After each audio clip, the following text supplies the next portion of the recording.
Are you experiencing severe back pain? How do you know whether you should see a spine doctor or go to the emergency department? Well, I'm Dr. Deeptee Jain, and I'm a board-certified spine surgeon, and I see hundreds of patients with back pain every single day. So in this video, I'm actually going to talk about what's called red flag signs, or symptoms rather, that you should not ignore and that you should seek medical attention sooner rather than later. As a spine physician, we're actually trained to look for what is called red flag signs.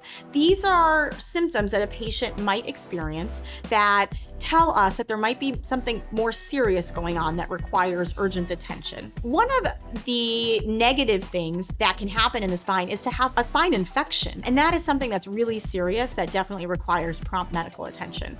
And so if we have a patient that presents with really severe low back pain, things that we look for that can be consistent with that are having a history of fevers or chills.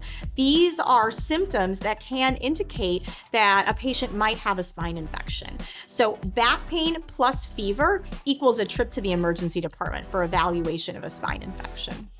Another condition we really don't want to miss as spine care providers is to have cancer or a bad tumor in the spine. And so when we're taking a history of someone who has back pain, one of the most important questions to ask about is weight loss, rather unintentional weight loss. So if I have a patient who, say, has lost 40 pounds over the course of the past few months without trying, that's very concerning for having an underlying condition that could be consistent with cancer.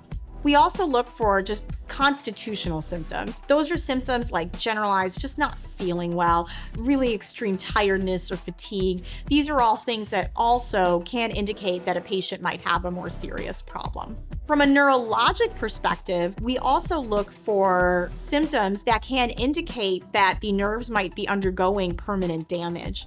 And so what that looks like is what we call symptoms of bowel or bladder incontinence.